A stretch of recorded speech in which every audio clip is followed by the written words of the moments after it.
सहल देवदर्शनासाठी जात आहात तर तुमच्यासाठी कमी खर्चात उत्तम भोजन देणारी, राहण्याची उत्तम व्यवस्था करणारी विश्वसनीय कंपनी म्हणजे कोल्हापुरातील उजळाईवाडी इथली Om Sairam tours and travels.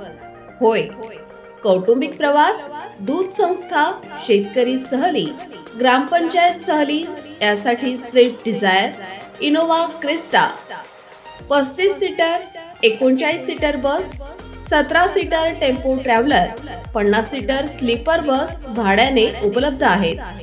त्वरित संपर्क साधा. सुधीर घुगरे, ओम साईराम.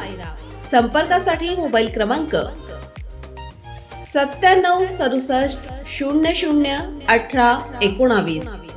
संपर्कासाठी मोबाईल क्रमांक 9767001819.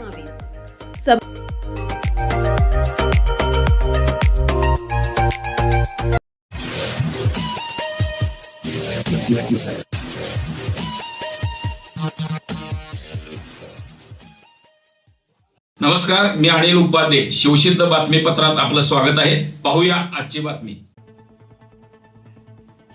शेतकऱ्याने कृषी क्षेत्रामध्ये AI तंत्रज्ञानाचा वापर करावा, जेणेकरून उत्पन्नामध्ये वाढ होईल आणि खर्चात कपात होईल. त्यामुळे शेती सर्वांना परवडेल. यासाठी कृषी विभागाने सुद्धा या तंत्रज्ञानाची माहिती शेतकऱ्यांच्या बांधापर्यंत पोहोचवणे अत्यंत गरजेचे असल्याचे मत खासदार धैर्यशील माने यांनी व्यक्त केले. ते हातकणंगले इथे आयोजित कृषी विभागाच्या आढावा बैठकीमध्ये बोलत होते. यावेळी बोलताना खासदार माने म्हणाले, कमी क्षेत्रामध्ये अधिक उत्पन्न घेण्यासाठी AI तंत्रज्ञान उपयोगी ठरणार आहे. हातकणंगले तालुक्यातील शेतकरी कष्टकरी असून नाविन्यपूर्ण प्रयोगशील शेती करून प्रगती साधण्यात आघाडीवर आहे. आता शेतकऱ्यांनी सेंद्रिय शेतीकडे लक्ष देणे गरजेचे आहे. शेतकरी हा जगाचा पोशिंदा आहे, पण अलीकडच्या काळामध्ये रसायन आणि औषधाचे प्रमाण वाढल्यामुळे प्रचंड शारीरिक नुकसान होत आहे. त्यासाठी पंतप्रधान नरेंद्र मोदी यांनी जाहीर केल्याप्रमाणे सेंद्रिय शेतीचा अवलंब करावा. हातकणंगले तालुक्यात सुसज्ज शेतकरी भवन बांधण्यासाठी सहकार्य केले जाईल, असे प्रतिपादन खासदार धैर्यशील माने यांनी केले. यावेळी आमदार राहुल आव्हाडे हातकणंगले तालुक्यातील शेती क्षेत्राचा आढावा घेतला. नवनवीन योजना राबवण्यासाठी शेतकरी सज्ज असला पाहिजे. त्यासाठी कृषी विभागाने नवीन तंत्रज्ञान त्यांच्यापर्यंत पोहोचवले पाहिजे. शेतकऱ्यांच्यासाठी असणाऱ्या केंद्राने राज्याच्या योजना शेतकऱ्यांपर्यंत वेळेत पोहोचतात की नाही याची माहितीही आमदार आव्हाडे यांनी घेतली. यावेळी पीक नुकसानीबाबत विम्याचे पैसे मिळत नसल्याने त्याबाबत अधिकाऱ्यांनी विमा कंपनीशी अधिकारी आणि लोकप्रतिनिधींची बैठक लावावी, असा आदेश दिला. रासायनिक खतांची विक्री करत असताना लिंकिंग होत असेल तर तात्काळ त्यावर कारवाई करावी.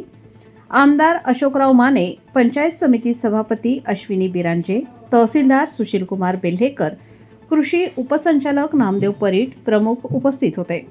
आमदार राहुल आव्हाडे म्हणाले, महाविस्तार ॲपचा वापर प्रत्येक शेतकऱ्याने केला पाहिजे. शेतकऱ्यांनी फार्मर ID काढावा. यासाठी कृषी विभागाने अग्रेसर राहून प्रबोधन करावे. खत पुरवठा सुरळीत व्हावा. चांगल्या दर्जाचे बियाणे खरीप हंगामात शेतकऱ्यांना मिळाले पाहिजे, याचे नियोजन कृषी विभागाने करावे. आमदार अशोकराव माने म्हणाले, कृषी योजनांचा प्रलंबित निधी मिळवून देण्यासाठी पाठपुरावा केला जाईल. तालुका कृषी अधिकारी स्वप्नील माने यांनी कृषी योजना तालुक्याचा आढावा घेतला. यावेळी जिल्हा परिषद सदस्य अतिश शिंगे, सलीम महात, सानिका आवाडे, महेश पाटील, शिवाजी जाधव, कुमार कांबळे, संतोष जाधव, उपसभापती संतोष कांबळे, पंचायत समिती सदस्य गौराबाई राजू काडप्पा, अरुण मारुती माळी, कपिल धोंडीराम पाटील, मुकुंद शंकरराव पाटील, मोहन रंगराव पाटील, अण्णासो महादेव पाटील, गौरी संदेश मिसाळ, माया सुधीर लोखंडे, प्रकाश कौदाडे, उपविभागीय कृषी अधिकारी पोपट पाटील, कृषी अधिकारी नंदकुमार मिसाळ, योगेश खाडे, शिवानंद शिरढाणे, बाळू घोडके, RB पाटील उपस्थित होते.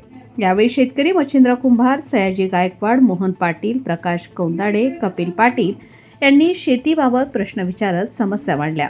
यावेळी 2024 मधील खरीप पीक स्पर्धेतील धनाजी आनंदराव चव्हाण, शिवाजी दत्तू जाधव, दिलीप मारुती पाटील आणि 2024 मधील रब्बी पीक स्पर्धा निकालामध्ये संजय केशव पाटील, मृत्युंजय महादेव पाटील, सुरेश अजित कुमार पाटील, संजय नारायण कुलकर्णी, मानसिंग गुंडा गायकवाड, अविनाश विलास मगदूम या शेतकऱ्यांच्यासह तालुक्यामध्ये उत्कृष्ट कार्य केलेल्या कृषी विभागातील कर्मचाऱ्यांचा उपस्थित मान्यवरांच्या हस्ते सन्मान करण्यात आला. मंडळाधिकारी रमेश परीट यांनी आभार मानले. सर्व अधिकाऱ्यांचं इथं उपस्थित असणाऱ्या विभागाचं सर्वच उपप्रतिनिधींचं मी मनापासून अभिनंदन करतो. हातकणंगले तालुक्यातल्या आता मी खासदार होऊन जवळपास 7 वर्ष झाली. बापू आता नगर आमदार झाले, राहुलजी या ठिकाणी आमदार झाले, पण खासदार आणि आमदारांना बरोबर घेऊन थेट शेतकऱ्याशी संवाद अशा पद्धतीची बैठक आपण अतिशय उत्कृष्ट पद्धतीने आढावा घेत या ठिकाणी सादर केली. मी आम्हा सर्वांच्या वतीनं आमदार खासदार तर आहेतच, पण जिल्हा परिषद, पंचायत समिती, सभापती, उपसभापती, तहसीलदार, ईडीएम ऑफिसचे सर्व पदाधिकारी, अनेक डिपार्टमेंटचा आपण क्लब करून या ठिकाणी अशी बैठक घेतली. त्या बैठका किमान 6 महिन्यातनं एकदा अशा पद्धतीच्या व्हाव्यात, जेणेकरून थेट शेतकरी संवाद सभा याला आपण कसं उपलब्ध करता येईल हे करत असताना मोठमोठ्या गावांमध्ये काय करते याचा आपण विचार करा आणि अजूनच्या पंचक्रोशीतील शेतकरी या सभेला उपस्थित राहतील याच्यासाठी आपण प्रयत्न करावे. 2-3 विषय या ठिकाणी आपल्याला सूचना त्या ठिकाणी करणार आहे. एक, उसाला पर्यायी पीक आपल्याला आपण आता दाखवलं प्रेझेंटेशन मध्ये, त्याच्यासाठी सुद्धा लोकांनी टाळ्या वाजवत आहे की मोठ्या प्रमाणात शेतकऱ्यांचा इंटरेस्ट आहे. आपण काही पर्यायी आर्थिक व्यवस्था बरोबरच इतर पिकाला या ठिकाणी त्याच्यासाठी इनिशिएटिव्ह आपल्या तालुक्यात घेतला तर तो पाहिजे एक रोल मॉडेल त्या ठिकाणी होईल. 2, आज या ठिकाणी कर्जमाफीपासून वेगवेगळ्या विषयांवर चर्चा त्या ठिकाणी झाली. हातकणंगल्यामध्ये ॲक्वापोनिक्सची शेती इथं पलीकडे गेली आणि नवीन पद्धतीचा प्रकल्प पाण्यावरची शेती म्हणून या ठिकाणी लोक अतिशय मोठ्या प्रमाणात त्याचा रेव्हेन्यू जनरेशन होत आहे. आपण अल्प उदाहरण तालुक्यामध्ये या ठिकाणी शिरोड आणि हातकणंगले बघितले जातो. कमी क्षेत्रामध्ये जास्तीत जास्त उत्पन्न कसं मिळवता येईल याच्यासाठी म्हणून काही आपल्याला जे ट्रेनिंग घेणं गरजेचं आहे, देणं गरजेचं आहे, याच्यासाठी म्हणून आपण या ठिकाणी विशेष प्रयत्न करावं. मगाशी आमदार साहेबांनी एआय टेक्नॉलॉजी कशी अंतर्भाव आपल्या असणाऱ्या व्यवस्थापनामध्ये करता येईल याच्या बाबतीत आपल्याला सूचना केल्या.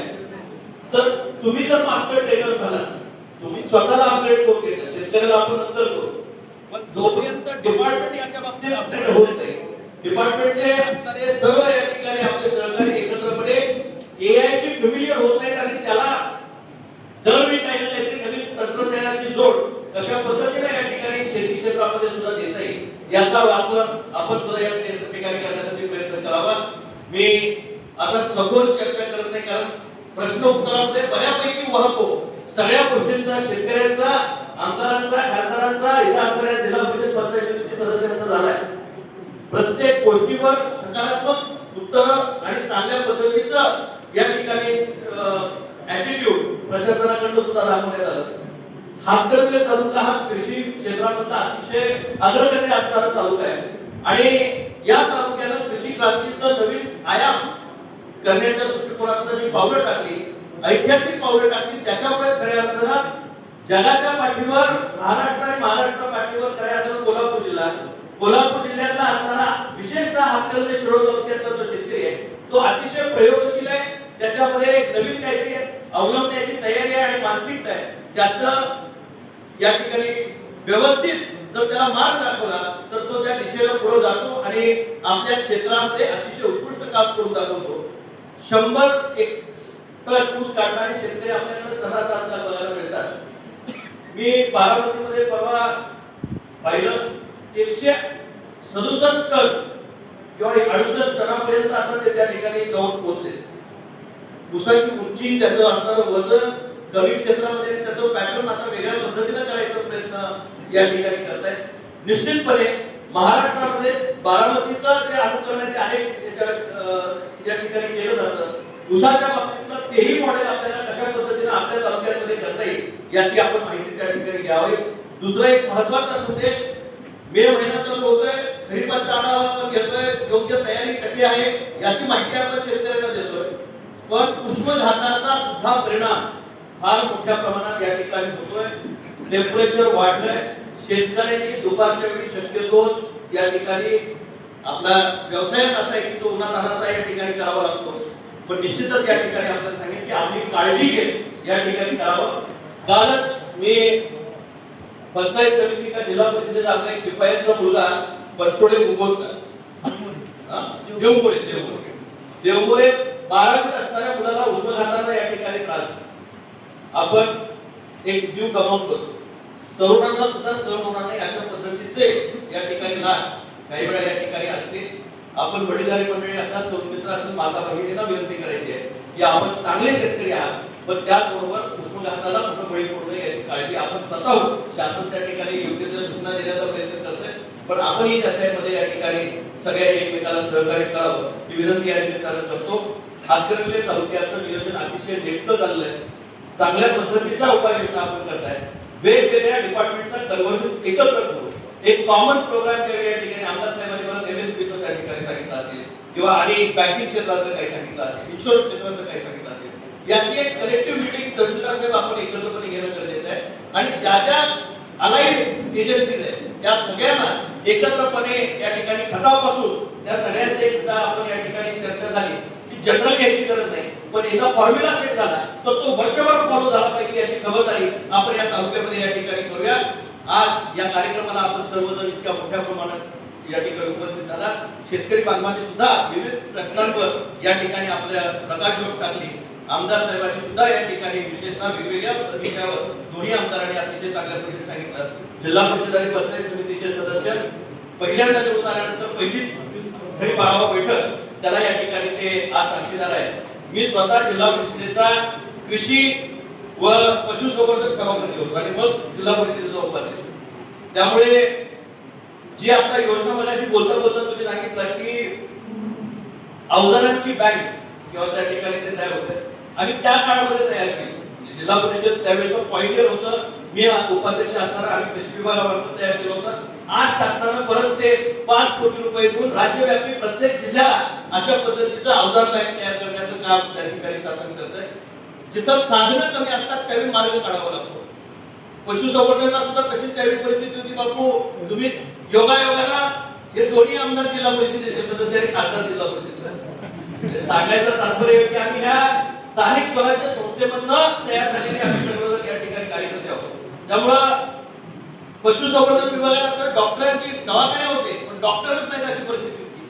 आम्ही फिरता दवाखाना, त्याचे जनावरांचे एक्सरे मशीन, त्याची त्या काळात सोनोग्राफी मशीन आम्ही त्या ठिकाणी तयार केली आणि ते मॉडेल म्हणून आम्ही गावागावांमध्ये या ठिकाणी वापरू शकतो. गावांना पुढच्या काळामध्ये आपल्या असणाऱ्या व्यवस्थापनामधनं जास्तीत जास्त कसा आउटपुट देता येईल याचा विशेष प्रयत्न आपण या तालुक्यामध्ये निश्चितपणे एकत्रपणे करूया. आज परमेश्वर कृपेनं कोल्हापूर जिल्हा पावसाळ्याच्या बाबतीत परिपूर्ण आहे. अतिरिक्त पाऊस पडतो तो आपल्या जिल्ह्यामध्ये त्या ठिकाणी पडतो. पाणी नसण्याचं दुर्भिक्ष आपल्याला कधी सहन करावं लागेल. पण एक काळ होता भारताच्या दुष्काळामध्ये लोक होरपळून निघाली होती आणि जुनी लोक सांगतात की मी लोक काय कुठे एक्सपोर्ट केलं होतं ते काय त्यावेळी फर्टिलायझर्स वापरण्याच्या बाबतीत त्यावेळी पहिल्यांदा लोकांना तंत्रज्ञान लक्षात आलं आणि हरित क्रांती झाली.